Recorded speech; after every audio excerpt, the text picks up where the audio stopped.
الحمد للہ رب العالمین والصلاة والسلام علی سید الانبیاء والمرسلین وعلی آلہ واصحابہ اجمعین اما بعد فقال النبی صلی اللہ علیہ وسلم احصوا حلال شعبان لرمضان او کما قال علیہ الصلاۃ والسلام۔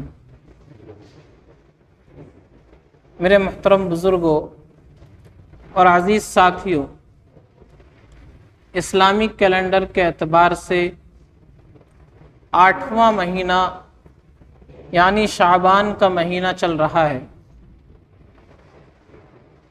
اس مہینے کی شریعت میں بڑی اہمیت اور فضیلت بیان کی گئی ہے۔ اس کو سمجھنے کے لیے بس اتنی بات کافی ہے کہ جب رجب کا چاند نظر آتا تھا تو اللہ کے نبی صلی اللہ علیہ وسلم دعا فرمایا کرتے تھے، اللہم بارک لنا فی رجب و شعبان وبلغنا رمضان، کہ اللہ ہمارے لیے رجب اور شعبان ان دونوں مہینوں میں برکت عطا فرما اور ہمیں رمضان المبارک کا مقدس مہینہ نصیب فرما۔ آپ علیہ الصلوۃ والسلام یہ دعا فرمایا کرتے تھے رجب کا چاند نظر آتے ہی۔ اس مہینے کی کوئی خاص عبادت شریعت میں متعین نہیں ہے کہ شعبان کے مہینے میں کوئی خاص عبادت کرنی ہو، کوئی خاص روزہ ہو یا کوئی خاص نماز ہو، ایسی کوئی بات نہیں ہے۔ جیسے رمضان میں روزہ فرض ہے، ذی الحجہ کے مہینے میں قربانی اور حج متعین ہے، اس طرح شعبان کے مہینے میں کوئی ایسی عبادت متعین نہیں ہے۔ تمام روایتوں کو سامنے رکھتے ہوئے شعبان المعظم کے مہینے میں کیا کرنا چاہیے، کیا نہیں کرنا چاہیے، اس کی کیا فضیلت ہے، ایک اس کی عمومی فضیلت ہے اور ایک اس مہینے کی 15ویں شب جسے شب برات کہا جاتا ہے، اس کی خصوصی فضیلت کیا ہے، یہ چیزیں انشاءاللہ آج کے بیان میں آپ حضرات کے سامنے پیش کرنے کی کوشش کروں گا۔ دعا ہے اللہ ہم سب کو کہنے سننے سے زیادہ عمل کی توفیق عطا فرمائے۔ پیارے نبی صلی اللہ علیہ وسلم نے ایک روایت میں ارشاد فرمایا، احصوا ہلال شعبان لرمضان، کہ شعبان کی تاریخ کو یاد رکھو رمضان المبارک کی برکتوں سے فائدہ حاصل کرنے کے لیے، رمضان کی برکتوں کو سمیٹنے کے لیے، رمضان کی رحمتوں سے اپنے آپ کو مستفیض کرنے کے لیے شعبان کی تاریخ کو یاد رکھو۔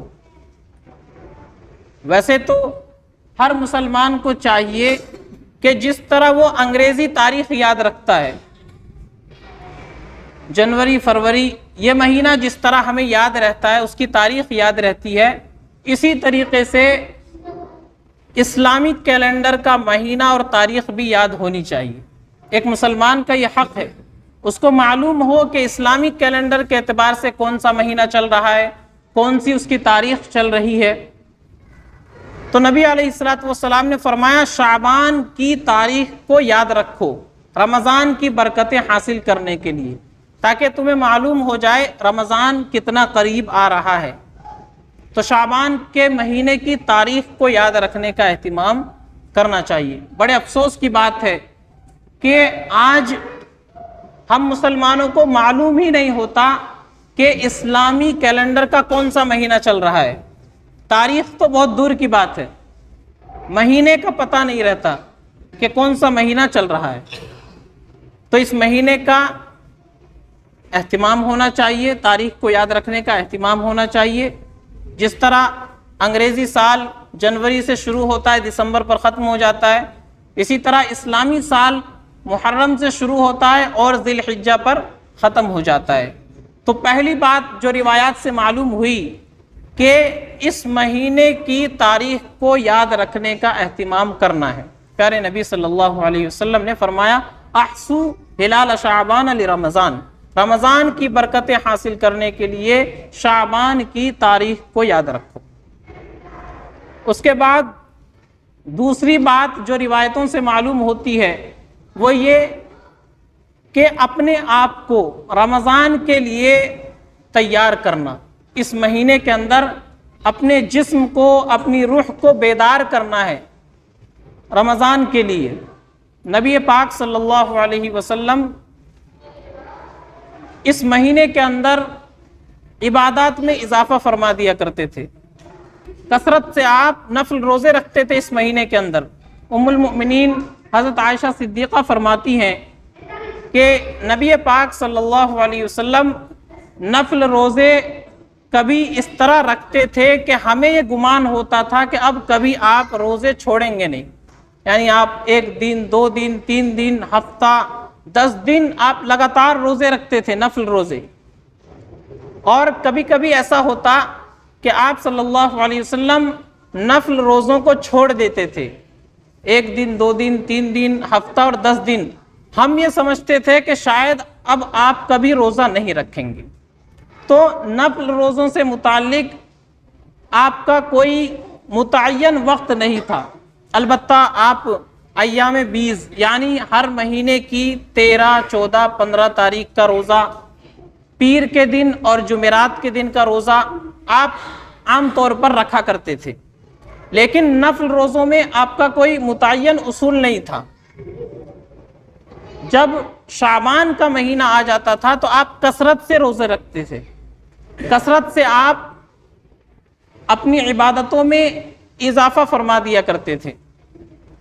کسی نے پوچھا یا رسول اللہ آپ اس مہینے میں اتنے زیادہ روزے کیوں رکھتے ہیں؟ تو نبی علیہ الصلوۃ والسلام نے بیان فرمایا کہ بات یہ ہے کہ شعبان کے مہینے میں اللہ تبارک و تعالیٰ کی بارگاہ میں بندوں کے اعمال پیش کیے جاتے ہیں، تو میں یہ چاہتا ہوں کہ جب میرا اعمال نامہ اللہ کی بارگاہ میں پیش ہو، میرے اعمال فرشتے پیش کرے، تو فرشتے یہ کہے کہ یا اللہ تیرا یہ بندہ محمد روزے کی حالت میں ہے، اس وجہ سے میں اس مہینے میں کثرت سے روزے رکھتا ہوں۔ اس کے علاوہ بہت ساری مصلحتیں علماء کرام نے لکھی ہیں۔ تو دوسرا کام جو اس مہینے میں کرنا ہے وہ اپنے آپ کو رمضان کے لیے تیار کرنا ہے، اپنے جسم کو، روح کو بیدار کرنا ہے تاکہ وہ رمضان کے لیے تیار ہو جائے۔ جب انسان 1 مہینہ پہلے تیاری شروع کر دے گا تو انشاءاللہ اللہ کی ذات سے امید ہے کہ پھر وہ رمضان المبارک کو اچھے طریقے سے گزار سکتا ہے، روزے بھی رکھ سکے گا، تراویح بھی پڑھ سکے گا، قرآن کی تلاوت بھی کر سکے گا، اور دوسرے ذکر کا اہتمام بھی وہ کر سکے گا۔ تو نبی پاک صلی اللہ علیہ وسلم رمضان کی تیاری فرمایا کرتے تھے، اس مہینے کے اندر نفل روزوں میں اضافہ فرما دیا کرتے تھے، آپ کی عبادتیں بڑھ جایا کرتی تھی۔ یہ دوسرا کام۔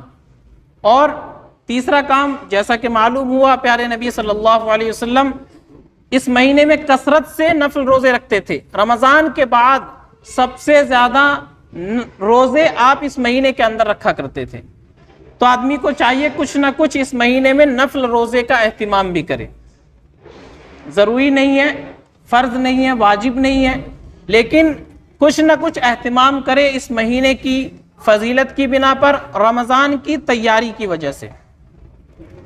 نبی پاک صلی اللہ علیہ وسلم کثرت سے روزے رکھا کرتے تھے، لیکن کوئی آدمی اگر بیمار ہے، کمزور ہے، وہ اگر شعبان میں ہی روزے رکھ لے گا، پتہ چلا رمضان آتے آتے بیمار ہو جائے گا، رمضان کا جو فرض روزہ ہے وہ چھوڑ دے گا، تو پھر ایسا آدمی نفل روزہ نہ رکھے، کیونکہ رمضان کا روزہ فرض ہے، ضروری ہے۔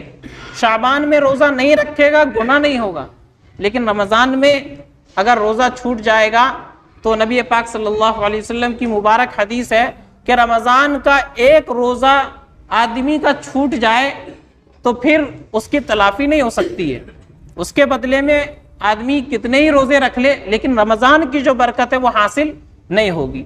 تو جو آدمی صحت مند ہے، صحت اچھی ہے، وہ شعبان میں نفل روزے بھی رکھے اور رمضان کے فرض روزے بھی رکھ سکتا ہے، لیکن اگر صحت ساتھ نہیں دے رہی ہے تو ایسا آدمی نفل روزہ نہ رکھے۔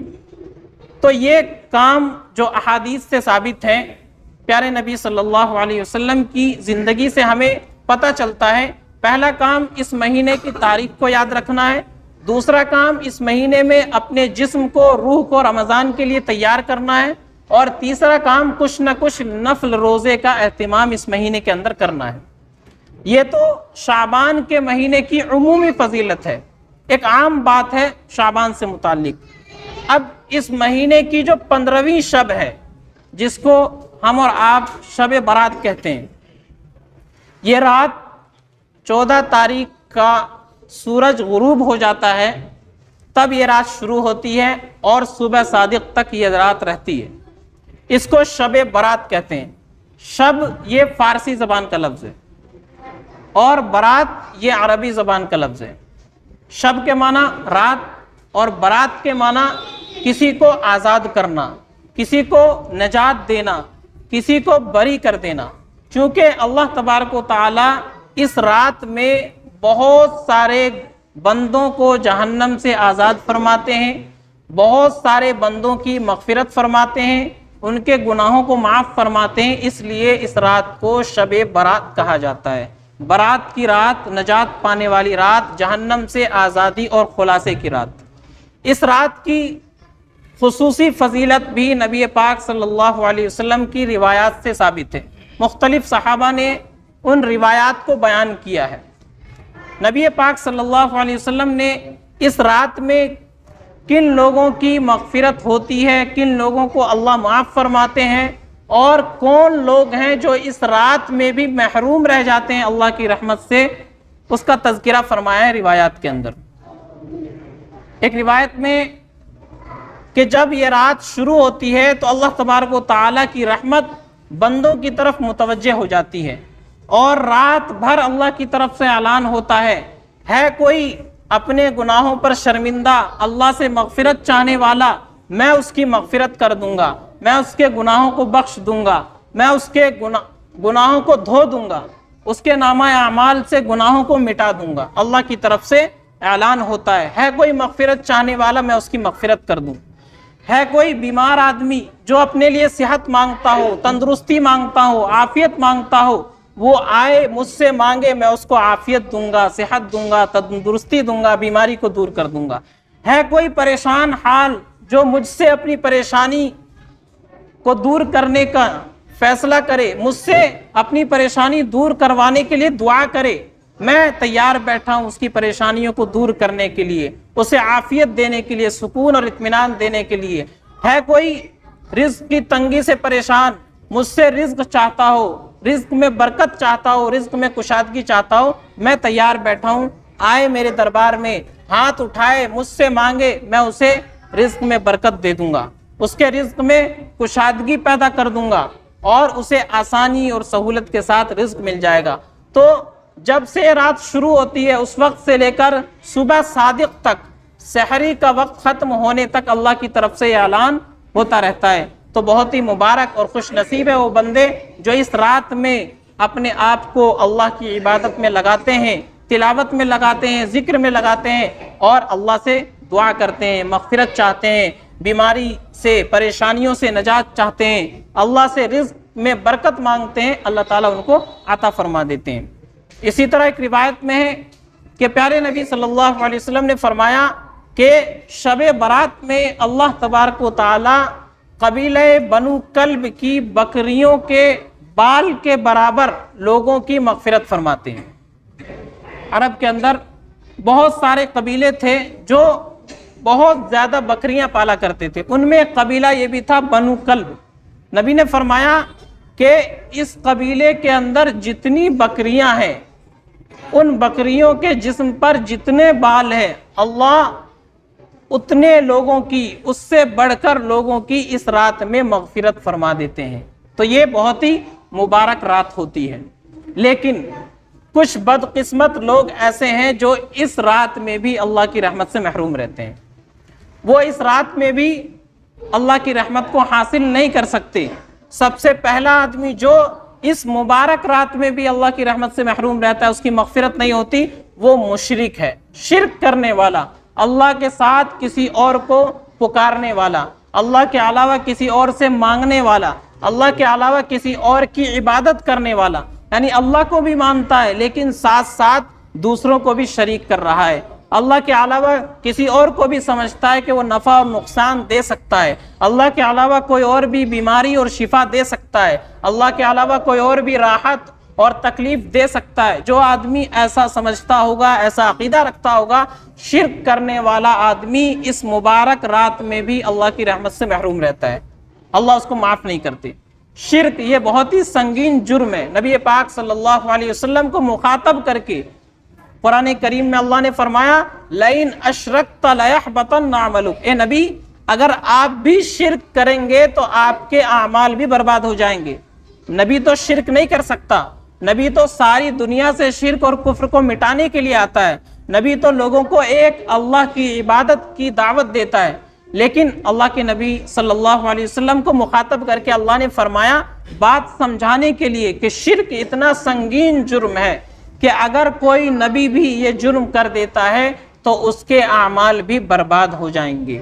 جس طرح آدمی کہتا ہے کہ تم نے جرم کیا تو کیا میرا بیٹا بھی اگر جرم کرے گا تو اس کو سزا دوں گا۔ نبی پاک صلی اللہ علیہ وسلم نے ایک موقع پر فرمایا کہ اگر محمد کی بیٹی فاطمہ بھی چوری کرے گی تو اس کا بھی ہاتھ کاٹا جائے گا۔ مطلب یہ شریعت کا اصول ہے، اس اصول سے کوئی باہر نہیں ہو سکتا، خاص ہو عام ہو۔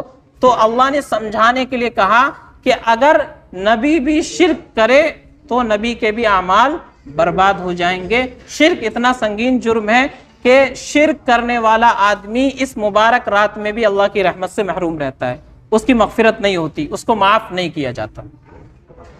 اس کے بعد دوسرا آدمی جس کی اس رات میں مغفرت نہیں ہوتی ہے وہ والدین کا نافرمان ہے، اپنے ماں باپ کو ستانے والا، اپنے ماں باپ کی نافرمانی کرنے والا، ماں باپ کو تکلیف پہنچانے والا۔ اللہ تعالیٰ نے ان لوگوں کو ہمارے دنیا میں آنے کا ذریعہ بنایا، ماں باپ کو ہمارے وجود کا اللہ نے ذریعہ بنایا، وہ ہمارے مجازی خدا ہیں، ان کے واسطے سے اللہ نے ہمیں دنیا میں بھیجا، وجود بخشا، اور ہم ان کو ستانے لگے۔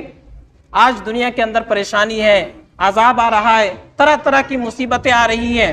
وجہ کیا ہے؟ پیارے نبی صلی اللہ علیہ وسلم نے ایک روایت میں فرمایا کہ جب آدمی اپنے دوست کو قریب کرنے لگے اور باپ کو دور کرنے لگے، باپ کو دور کر دے، اپنے دوست کو قریب کر دے، تو پھر اس وقت انتظار کرو اللہ کی طرف سے سرخ آندیاں آئیں گی، زلزلے آئیں گے، طوفان آئیں گے، اور ایسے ایسے عذاب آئیں گے کہ تمہارے باپ داداؤں نے ان کا نام بھی نہیں سنا ہوگا، تمہارے بڑوں نے اس عذاب کا نام تک نہیں سنا ہوگا۔ ایسی ایسی مصیبتیں اللہ کی طرف سے تم پر آئیں گی جب انسان باپ کو دور کرے اور دوست کو قریب کرنے لگے۔ تو ماں باپ کی نافرمانی یہ بہت ہی سنگین جرم ہے۔ ہمیں اور آپ کو اپنے ماں باپ کو خوش کرنا، ان کو راضی کرنا۔ پیارے نبی صلی اللہ علیہ وسلم نے فرمایا کہ باپ راضی ہے تو اللہ بھی راضی ہے، اور باپ ناراض ہے تو اللہ بھی ناراض ہے۔ تو جن کو اللہ نے ماں باپ کی دولت سے نواز رکھا ہے ان کو چاہیے ماں باپ کی خدمت کرے، اطاعت کرے، ان کو خوش رکھے، اور ان کی شان میں ذرہ برابر بھی گستاخی نہ کرے، کیونکہ اس مبارک رات میں بھی جس میں اللہ تعالیٰ بکریوں کے بال سے زیادہ لوگوں کی مغفرت فرماتے ہیں، لیکن جو ماں باپ کا نافرمان ہوتا ہے، ماں باپ کو ستانے والا ہوتا ہے، اس رات میں وہ آدمی محروم رہتا ہے، اس رات میں اس آدمی کی مغفرت نہیں ہوتی ہے۔ اس کے بعد ایک اور آدمی جس کی اس رات میں مغفرت نہیں ہوتی ہے وہ شرابی ہے، جو شراب کا عادی ہے، نشے کا عادی ہے، جو اپنی اس عادت میں دھن رہتا ہے، مگن رہتا ہے، توبہ نہیں کرتا۔ تو فرمایا اس مبارک رات میں اللہ تعالیٰ اس آدمی کو محروم کرتے ہیں، وہ آدمی اس مبارک رات میں بھی اپنی مغفرت نہیں کرواتا ہے، اللہ کی رحمت سے محروم رہتا ہے۔ اسی طرح زناکار آدمی جو ناجائز تعلقات عورتوں کے ساتھ قائم کرتا ہو، زنا کرنے والا، اس آدمی کی بھی مغفرت اس رات میں نہیں ہوتی ہے۔ اسی طرح تکبر کرنے والا آدمی، اپنے آپ کو بڑا سمجھنے والا، اپنے آپ میں گھمنڈ کرنے والا، اور تکبر کی وجہ سے اپنے پائجامے کو، شلوار کو، لنگی کو ٹخنے سے نیچے لٹکانے والا، تکبر کی بنا پر، فخر کی بنا پر، اپنے آپ کو اونچا سمجھنے والا، دوسرے کو نیچا دکھانے والا، فرمایا اس مبارک رات میں بھی اللہ تعالیٰ اس آدمی کی مغفرت نہیں فرماتے ہیں۔ اور اس کے بعد ایک اور آدمی جس کی مغفرت نہیں ہوتی ہے، وہ رشتہ داریوں کو توڑنے والا، جو رشتہ داری کو توڑتا ہو، رشتے ناطے کو ختم کرتا ہو، رشتے ناطے کا خیال نہ رکھتا ہو، اور رشتہ داروں کے ساتھ جس کا سلوک برا ہو، فرمایا اس آدمی کی اس رات میں بھی مغفرت نہیں ہوتی ہے۔ تو اب ہم اور آپ غور کریں کہ ہمارے اندر ان میں سے کون سا جرم موجود ہے۔ اگر ہمارے اندر ان میں سے کوئی برائی ہے تو آج ہی اللہ سے توبہ کرے، اللہ سے معافی مانگے، تاکہ ہم اس رات کے اندر محروم نہ رہیں۔ اور اگر ہمارے اندر یہ برائیاں نہیں ہیں یا ہیں کسی نہ کسی درجے میں، تو اللہ سے معافی مانگے، توبہ کا دروازہ کھلا ہوا ہے، وہ مبارک رات آنے والی ہے، ہمیں اور آپ کو چاہیے کہ ہم اس کے لیے تیاری کریں۔ تو نبی پاک صلی اللہ علیہ وسلم نے اس رات کی فضیلت بیان فرمائی، کن لوگوں کی مغفرت ہوتی ہے، کون لوگ محروم رہتے ہیں، اس چیز کو بیان فرمایا۔ کوئی خاص عبادت متعین نہیں ہے شب برات میں۔ نبی پاک صلی اللہ علیہ وسلم کی حدیث ہے، فرمایا قوموا لیلہا وصوموا نہارہا، یعنی اس کی رات میں قیام کرو، اس کی رات میں اللہ کے سامنے کھڑے ہو، نوافل کا اہتمام کرو، ذکر کرو، تلاوت کرو، اور دن میں روزہ رکھو۔ بس اتنی بات اللہ کے نبی صلی اللہ علیہ وسلم نے بیان فرمائی ہے۔ اس کے علاوہ ہم جتنے کام کر رہے ہیں وہ سب کے سب کام خلاف سنت ہے، خلاف شریعت ہے، بدعت ہے، شریعت سے ان کا کوئی واسطہ اور کوئی تعلق نہیں ہے۔ اس مہینے کے اندر مسجدوں میں لائٹیں بڑھا دینا، ضرورت سے زیادہ گھر پر چراغاں کرنا، اسی طرح قبرستان کے اندر چراغاں کرنا، لائٹوں کا انتظام کرنا، اور اس مہینے میں خاص طور سے نہ جانے کیسی کیسی بدعتیں ہمارے معاشرے میں ہیں۔ اب 15 دن کے اندر ہر گھر میں قرآن خوانی ہوتی ہے۔ شعبان کے مہینے میں شب برات آنے سے پہلے پہلے ہر گھر میں قرآن خوانی ہوگی۔ یہ کون سی بدعت ہے؟ قرآن تو آدمی کبھی بھی پڑھ سکتا ہے، کہیں بھی پڑھ سکتا ہے، اس کے لیے کوئی وقت متعین نہیں ہے، لیکن ان 15 دنوں کے اندر ہی قرآن پڑھوانا ہے، چاہے غلط سلط پڑھا جا رہا ہو، قرآن کی توہین ہو رہی ہو، لیکن بس ایک فارمیلٹی ہے جو پوری کرنی ہے۔ یہ معاشرے میں چل رہا ہے۔ آج کی تاریخ میں ہمارے گاؤں کے امام صاحب ہیں، ان کو 25 قرآن خوانی کرنی ہے آج کے دن میں۔ ایک تو جمعے کا دن ہے، امام صاحب کو ویسے فرصت نہیں ہوتی جمعے کے دن میں، بیان کی تیاری کرنی ہے، اتنے سارے لوگ آئیں گے، ان کو کوئی نہ کوئی پیغام دینا ہے، اور غسل کرنا ہے، نہانا دھونا ہے۔ اس جمعے کے دن میں آج کی تاریخ میں میرے پاس موجود ہے کہ 25 گھر میں قرآن خوانی کرنی ہے۔ اب آپ حضرات اندازہ لگائیں کہ دن میں 24 گھنٹے ہوتے ہیں، اور قرآن خوانی ان کو 25 گھر میں کرنی ہے۔ قرآن خوانی کا، قرآن کا حشر کیا ہوگا، قرآن کیسے پڑھا جائے گا، کون بچے پڑھنے جا رہے ہیں۔ آدمی ذرا سوچے، غور کرے کہ ایک کام آدمی یہ سمجھ کر کر رہا ہے کہ اس سے مجھے ثواب ملے گا اور میرے مردوں کو ثواب پہنچے گا، لیکن الٹا عذاب ہو رہا ہے۔ جس گھر میں قرآن کی توہین ہو رہی ہو، جس گھر میں قرآن کی بے حرمتی ہو رہی ہو، اس گھر میں کہاں سے اللہ کی رحمت آئے گی؟ تو ہم تو یہ سمجھ کر کر رہے ہیں کہ یہ کریں گے تو ہمارے مردوں کو ثواب پہنچے گا۔ پڑھنے والے کو ثواب نہیں مل رہا تو مردوں کو کہاں سے پہنچے گا؟ جو پڑھ رہے ہیں ان کو بھی ثواب نہیں مل رہا ہے تو مردوں کو ثواب کیسے پہنچے گا؟ تو غور کرے، جتنا شریعت سے ثابت ہے اتنا ہی کام ہم کریں۔ قرآن کریم پڑھنا ہے، بہت اچھی بات ہے، آپ جب مرضی پڑھ سکتے ہیں، جتنا چاہے پڑھ سکتے ہیں، اس کے لیے کسی اہتمام کی ضرورت نہیں ہے کہ لمبی چوڑی دعوت کرنی ہے اور پورے محلے سے لوگوں کو بلانا ہے۔ امام صاحب کو تو ضرور بلانا ہے، اور امام صاحب نہیں آئیں گے تو قرآن خوانی نہیں ہوگی، اور بہت ساری چیزیں جو ہم نے ضروری سمجھ رکھی ہے وہ ساری چیزیں شریعت کے خلاف ہے، شریعت سے ان کا کوئی تعلق، کوئی واسطہ نہیں ہے۔ تو اس مہینے کے اندر صرف یہ چیزیں ثابت ہے جو میں نے آپ حضرات کے سامنے روایات کی روشنی میں بیان کی ہیں کہ شعبان کی ایک تو عمومی فضیلت ہے کہ ہمیں اس مہینے کی تاریخ کو یاد رکھنا ہے، اس مہینے میں اپنے جسم کو، اپنی روح کو رمضان کے لیے تیار کرنا ہے، کچھ نہ کچھ اس مہینے میں نفل روزہ رکھنا ہے، اور اسی طریقے سے شب برات میں ہمیں نفل عبادت کرنی ہے جتنا ہم سے ہو سکے۔ پوری رات ضروری نہیں ہے آدمی جاگا رہے، ہوتا کیا ہے، ہم یہ سمجھتے ہیں اور ہمارے یہاں مشہور یہ ہے کہ یہ جاگنے کی رات ہے. پوچھتے بھی ہیں کہ امام صاحب جاگنے کی رات کب ہے؟ تو جاگنے کی کوئی رات نہیں ہے. رات اللہ نے سونے کے لیے بنائی ہے، رات جاگنے کے لیے نہیں ہوتی ہے.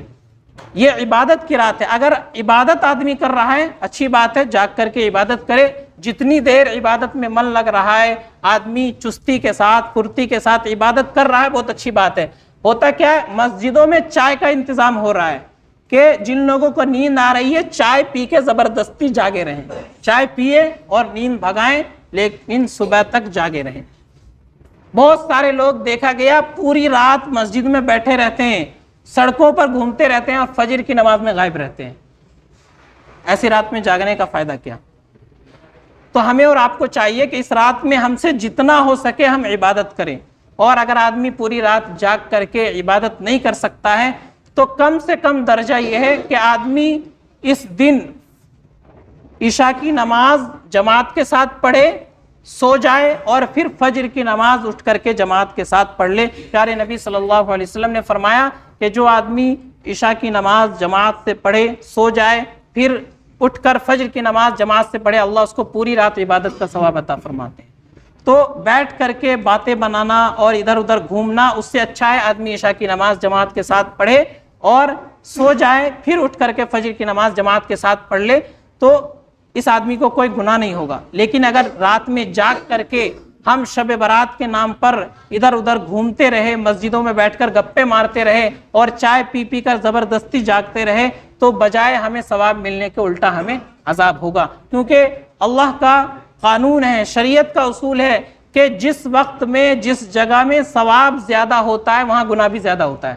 ایک آدمی مسجد سے باہر نماز پڑھے اس کا ثواب کم ہے، مسجد میں آ کر جماعت کے ساتھ نماز پڑھے اس کا ثواب زیادہ ہے.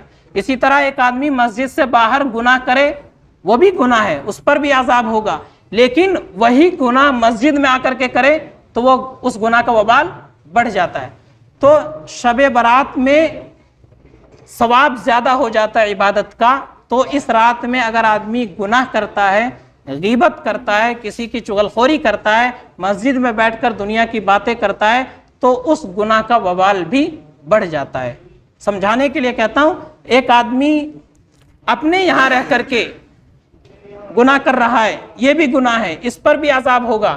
اور ایک آدمی کسی مقدس جگہ پر جا کر کے، مکہ جا کر کے، مدینہ جا کر کے وہاں بھی اگر گناہ کر رہا ہے تو اس گناہ کا وبال بڑھ جاتا ہے. تو مسجد سے باہر کا گناہ وہ بھی گناہ ہے، لیکن مسجد کے اندر گناہ کے مقابلے میں اس کا وبال کم ہے، اور وہی گناہ مسجد میں کر رہا ہے تو اس کا وبال بڑھ جاتا ہے. تو شب برات جس طرح اس رات میں عبادت کا ثواب بڑھ جاتا ہے، اس رات میں آدمی گناہ کرے گا تو اس گناہ کا وبال بھی بڑھ جائے گا. تو کوئی آدمی اگر عبادت نہیں کر سکتا تو کم سے کم وہ اس رات میں گناہ نہ کرے، گناہ سے بچے.